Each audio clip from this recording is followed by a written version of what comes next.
Partiamo dai fatti e non dalle impressioni, non da insomma, dalle ipotesi, dai numeri e dalle mosse concrete e dalla logica industriali che conosciamo tutte, che quando un'azienda cambia pelle non lo fa per caso. E Piaggio oggi, un cambio di pelle lo sta facendo, in silenzio, con eleganza, senza proclami, alla Colaninno, verrebbe da dire, con metodo, sobrietà e quell'aria da tutto sotto controllo che poi alla fine invece piazza un colpo. In sintesi, Piaggio, questa è l'impressione, è pronta per essere venduta. Scopriamo come, scopriamo quando e scopriamo anche chi se la potrebbe comprare. Siete pronti? Dai!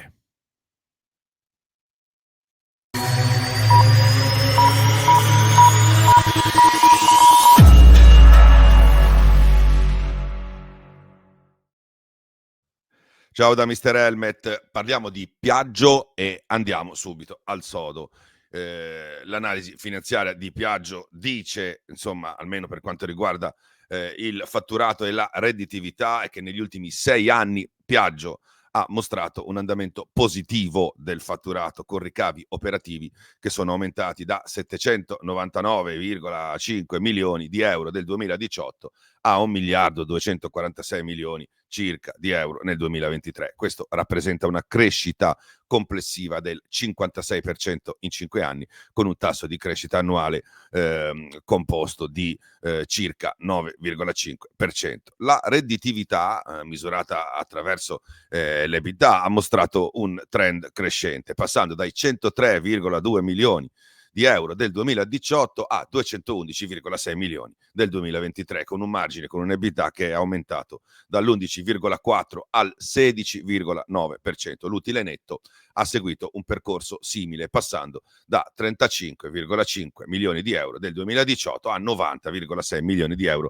nel 2023, con un incremento del 154%. Quindi la struttura finanziaria e l'analisi del ROI, il Revenue of Investment, insomma, dice che il totale attivo dell'azienda è cresciuto da 1.264,9 milioni di euro, quindi 1 miliardo e 2 del 2018 a 1 miliardo e mezzo praticamente nel 2023, e il Revenue of Investment, il ritorno, ha mostrato un miglioramento significativo, passando dal 0,9 del 2018 al 6,9 del 2023. Questo incremento indica una maggiore efficienza nell'utilizzo degli asset aziendali per generare chiaramente profitti. La sostenibilità degli asset è confermata da un indice di liquidità immediata che si mantiene costantemente sopra il 16% negli ultimi anni, con un picco del 25,2 nel 2022. Tuttavia, l'indice di disponibilità ha mostrato quella che si chiama una volatilità, scendendo a 0,8 nel 2020, ma recuperando a 0,9 nel 2024. Stiamo, ve lo dico subito, parlando di un'azienda che non è in crisi, non è in difficoltà, però va fotografata, così poi parliamo di quello che può succedere. Per quanto riguarda la valutazione del rischio e il credit score, evidenzia alcuni punti di forza, chiaramente, come la crescita costante del fatturato, la redditività in aumento, qualche debolezza chiaramente come la fluttuazione dell'indice di disponibilità e la riduzione dei dipendenti. In base a questi fattori il rating comunque dell'azienda è di 75 su 100, e quindi vuol dire che è un'azienda finanziariamente solida, cioè moderata, ma con aree di miglioramento, ok? E il fatturato negli ultimi 6 anni lo vedete, vedete anche il fatturato medio. E poi è evidente che si tratta di numeri solidi, cioè di numeri da azienda sana, numeri che nel comparto motociclistico europeo valgono rispetto, perché questo qua, mi dispiace dirlo in questo modo, ma è uno scenario di disadattati generalmente, cioè di aziende quasi tutte in sofferenza. Ok? Il margine operativo lordo, parliamo del 12, di una forbice che va dal 12 al 17%, è superiore alla gran parte dei competitor di pari dimensione. Ok? Quindi non sono margini questi qua da high tech, da azienda tecnologica che fa scoperte sensazionali, ma per il mondo delle due ruote questi qui sono margini ottimi. Ok? Gli utili li vedete. D'accordo. Poi però cosa succede? Che arriva, noi abbiamo parlato fino al 2023, poi arriva il 2024 e c'è una piccola frenata, un po' ricavi giù, utile giù. Attenzione, non stiamo parlando di un crollo, non è un campanello di crisi, però è un cambio di fase.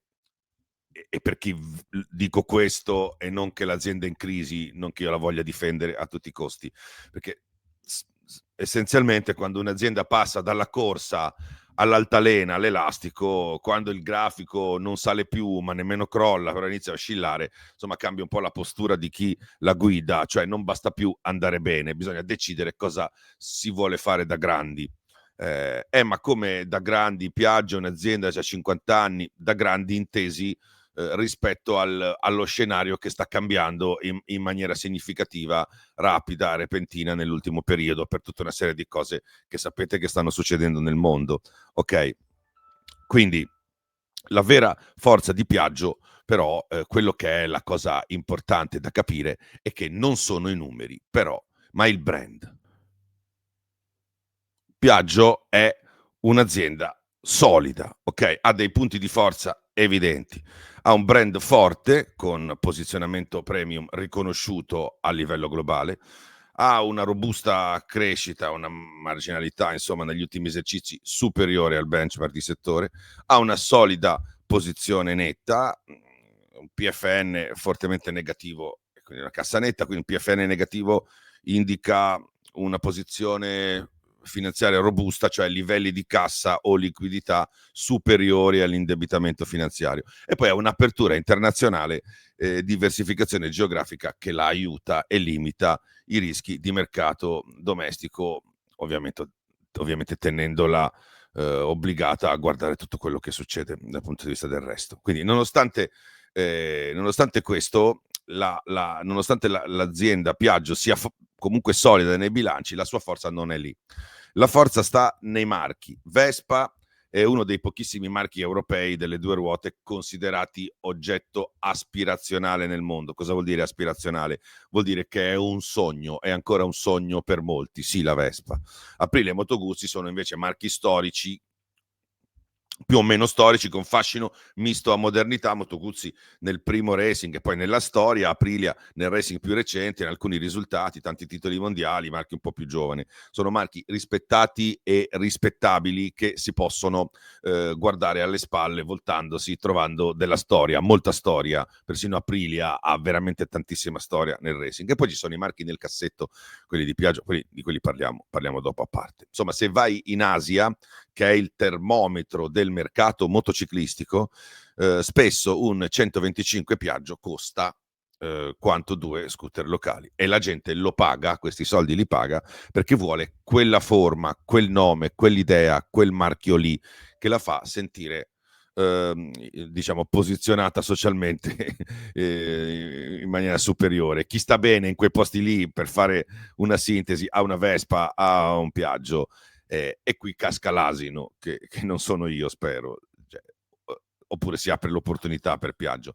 Le aziende con margini in calo, ma con marchi fortissimi, solitamente non crollano. Quello che succede a queste aziende è che o si rivalutano, oppure si comprano, vengono comprate, si fanno comprare a seconda di chi arriva prima di quello che succede prima. Poi chiaramente Piaggio ha anche dei punti deboli, ha una dipendenza dal ciclo dei consumi e del mercato europeo, dove soffre perché il mercato europeo è molto complicato, non per colpa di Piaggio chiaramente, ha una marginalità migliorabile perché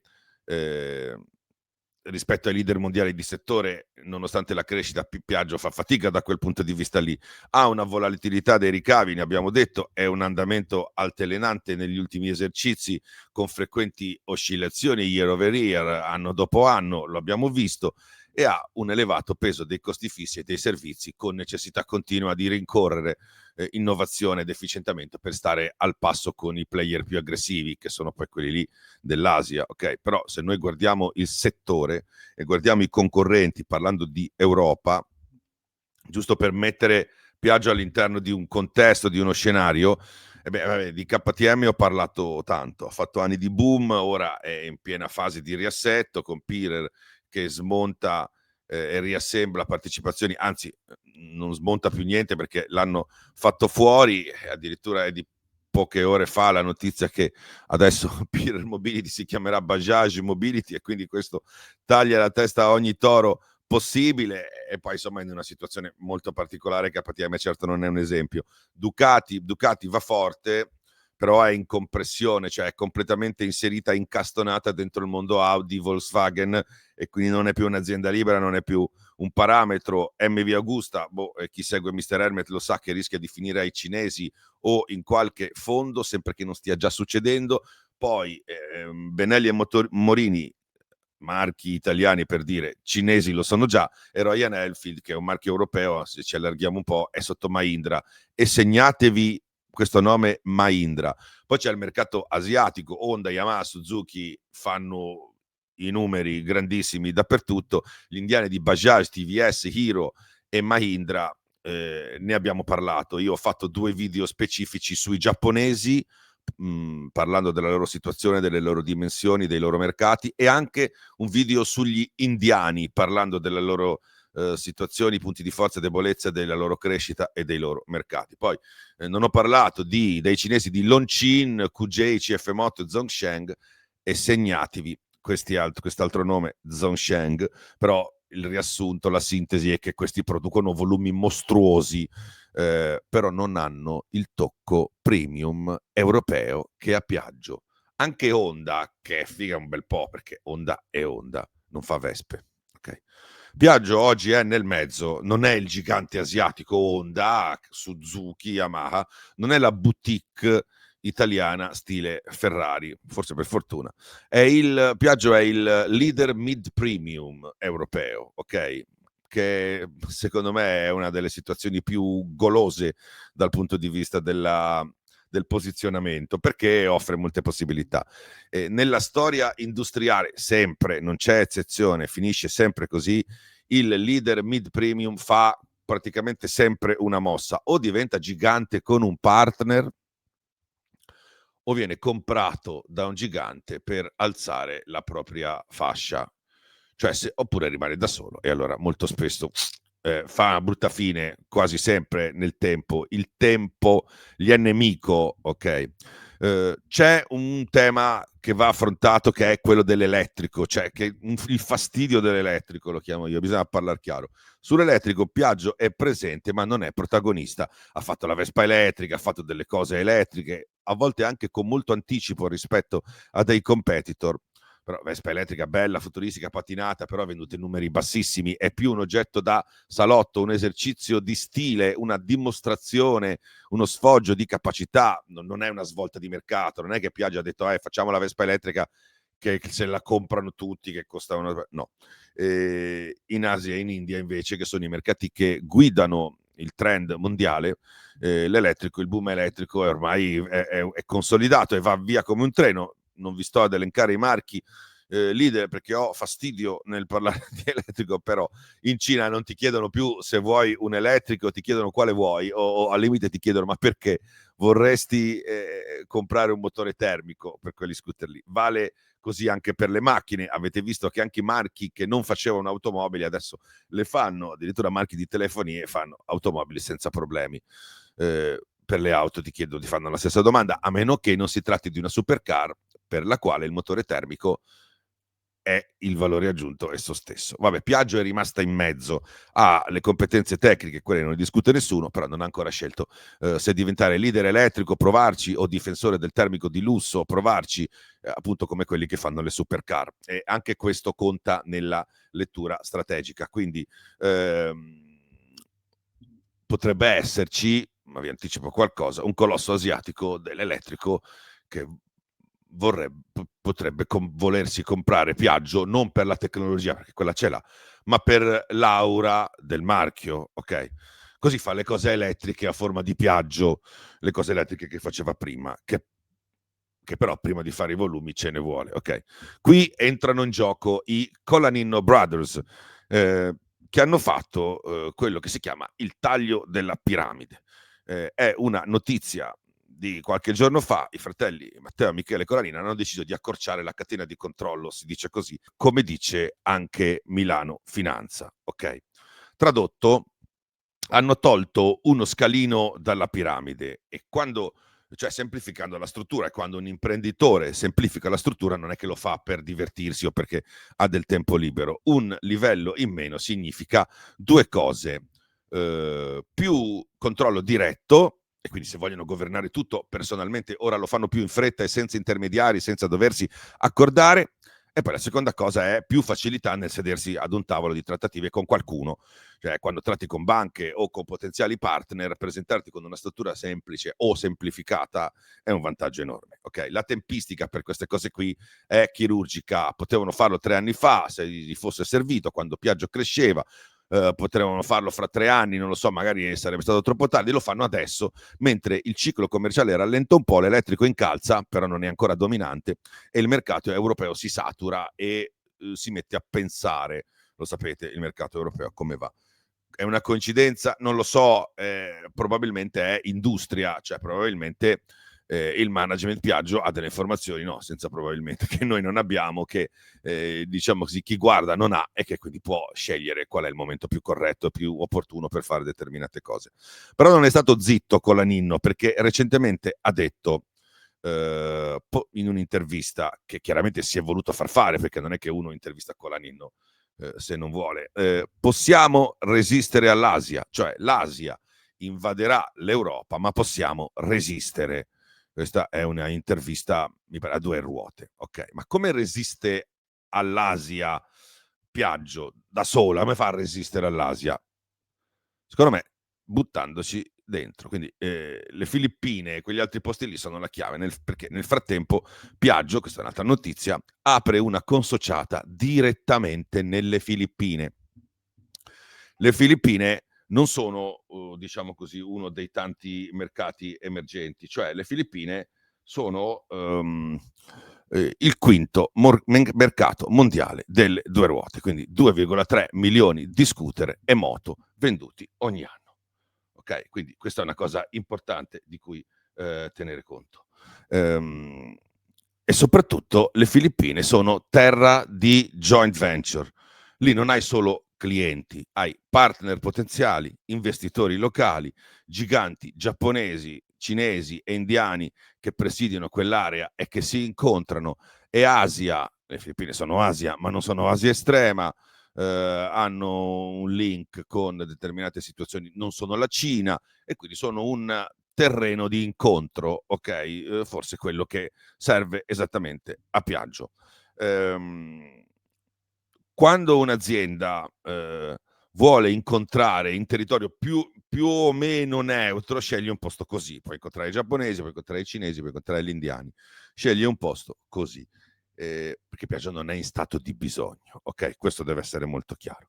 Quando un'azienda europea entra in Asia da sola, con una struttura propria, tutta vestita bene, in condizioni come Piaggio, sta dicendo due cose: sono abbastanza forte da stare sul tavolo e discutere, eventualmente affrontare, ma anche mi metto in vetrina così vedete quanto valgo, come sono messo. Okay.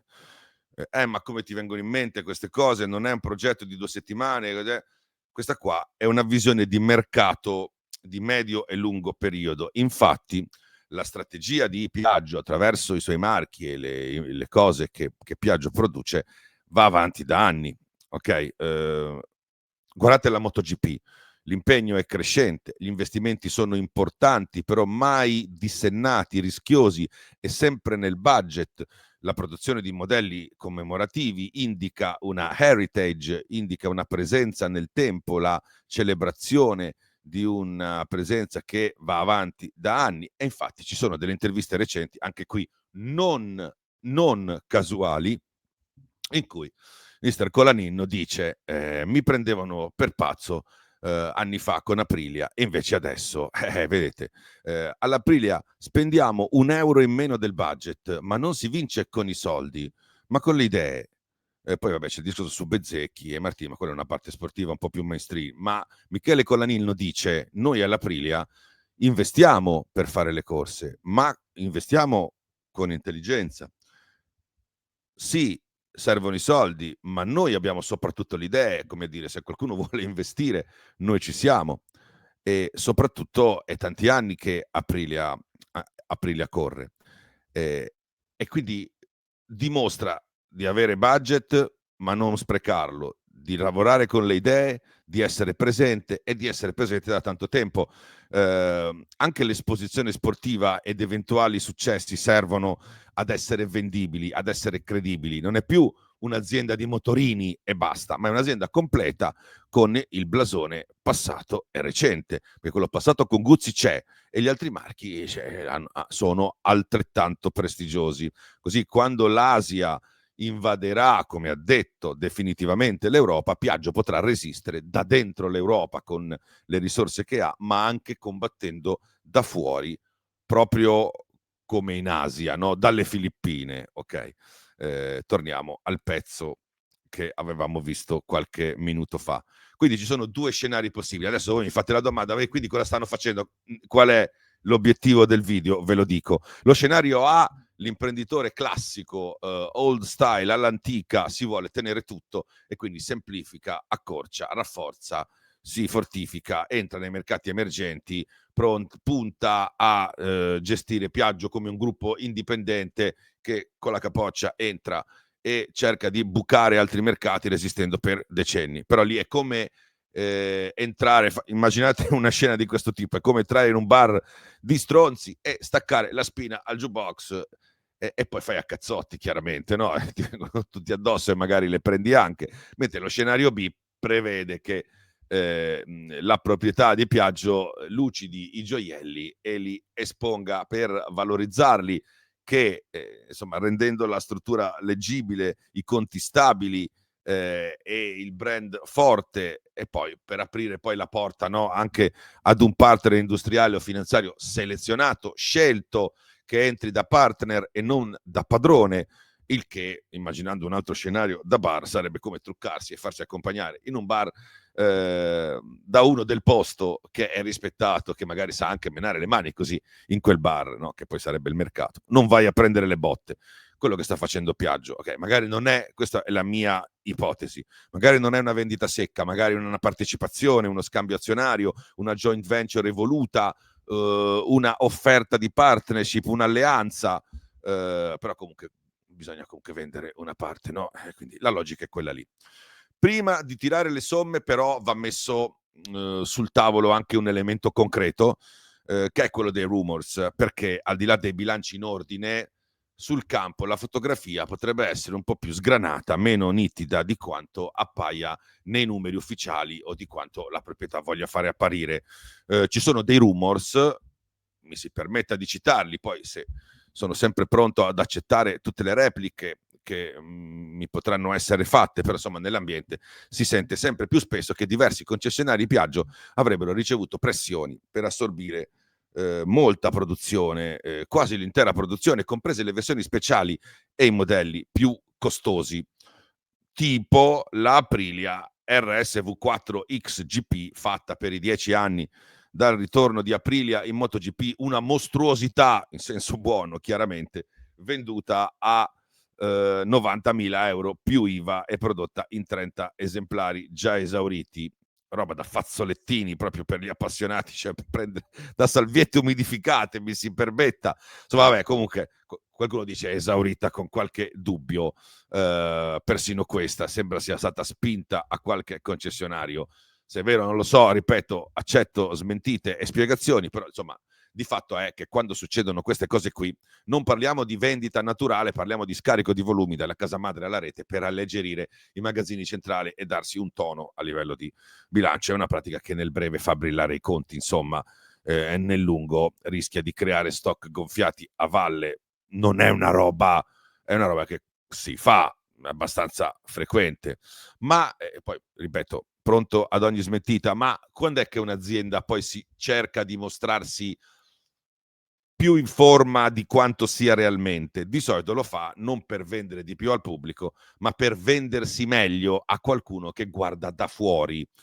È un po' come, insomma, come quando qualcuno si fa il botox, no? Per rendersi. E qui arriviamo al punto interessante. Perché nel caso Piaggio, quel qualcuno che potrebbe non essere un soggetto lontano, potrebbe essere uno che è già dentro la filiera, che già parla e fa cose con Piaggio, Parliamo di Zhongsheng, senza girarci attorno, il partner cinese che già lavora con Pontedera, è in grado di produrre per Piaggio qualsiasi motore e non solo. Ha comprato Lonchin, che oggi costruisce la maggior parte dei bicilindrici in linea di grossa cilindrata per mezzo mondo, compreso BMW, quindi anche BMW, che prima non avevo menzionato fra i player, non è esente da indianità e cinesità, ok? Quindi una realtà del genere come Zhongshan potrebbe tranquillamente comprare Piaggio o entrarci dentro con il piede giusto che vuole o che gli è consentito, e nessuno avrebbe da dire dal punto di vista industriale. La stessa filiera tecnica, stessa compatibilità produttiva, stesso imprinting, stesso interesse strategico e conoscenza assoluta del prodotto con cui va ad interagire. Ed ecco che allora la lucidatura dei gioielli potrebbe non essere solo pulizia, ma una cosmesi preventiva, cioè come quando appunto ti fai il botox prima che, no? Prima che cada tutto. Non è il caso di Piaggio. Comunque poi ci sono dei rumor che parlano proprio di vendita invece, non di partnership allargata, come quelli che vedono i soliti indiani a volersi fare il gioiello europeo. Questa volta parliamo di, i rumor dicono Mahindra, che lasciando stare la parte a quattro ruote, nel ramo moto ha già messo le manine su Java e BSA, per citare un paio di marchi storici, e Piaggio c'entra moltissimo con queste acquisizioni qua, perché lancia un messaggio: Mahindra ha bisogno di blasone e di storicità indiscussa, Java nell'est Europa e per certi tipi di moto, BSA nel nord Europa e per certi altri mercati e altre moto. E poi c'è Piaggio. Vi ricordo che al momento Piaggio vuol dire Vespa, vuol dire Aprilia con Scarabeo, Moto Guzzi, il racing per Aprilia, ma anche marchi messi a dormire come Gilera, Derby e Laverda. Gilera, Derby e Laverda sono tutti marchi, questi qui, che hanno un heritage sconvolgente, molto simile a Java e BSA. Uno di questi marchi qualsiasi di Piaggio, anche quelli messi a dormire nel cassetto, ha più vittorie sportive, storia, blasone, lustro e nobiltà di tutti i marchi cinesi e indiani messi insieme. E dimostratemi il contrario. E quindi questo per Mahindra sarebbe un matrimonio per cercare il titolo nobiliare, un po' come quando una volta certi nobili decaduti si sposavano donne ricche, o certi ricchi sposavano donne nobili per avere il titolo nobiliare, ok? Ho semplificato un po'. Va bene, in conclusione, io non credo che Piaggio sia in vendita adesso, domani pomeriggio, tipo che c'è le trattative e l'annuncio, però credo che ci siano molte cose in movimento, cioè ci sia una situazione in cui Piaggio si mette in vetrina e cerca di far capire che c'è. Non credo nemmeno che i Colanino vogliano mollare, hanno fatto una vita costruendo controllo, non cedendolo, però diciamo che Piaggio non è in vendita, ma sta diventando vendibile, il che vuol dire che è un acquisto potenziale, e appunto non sarà in vendita questa settimana, ma è pronta per la vendita, e quindi sarà in vendita molto presto, perché quando poi qualcuno sa che c'è qualcosa, un boccone così ghiotto, prima o poi la proposta la fa. Questa è la differenza enorme, cioè vendere perché sei messo male e quindi ti salvano e ti inginocchi e ti butti così, oppure venderti perché sei figo e quindi il prezzo poi alla fine lo fai tu. Una differenza che nel mondo industriale vale miliardi e vale sedie nel CDA, insomma, poltrone nel CDA. Quindi la vera domanda non è chi comprerà Piaggio che è in difficoltà, la vera domanda è chi si accorgerà per primo che Piaggio è stata preparata, si è preparata per farsi comprare bene, ok? Io finisco qui, il mio invito è quello di supportare Mr. Helmet, abbonarvi, iscrivervi al canale e sostenere questo tipo di lavoro qui, ma soprattutto a voi la parola, i commenti e tutte le menate che trasformano le previsioni di un tizio con pochi capelli e gli occhiali gialli in una vera discussione. Ciao da Mr. Helmet.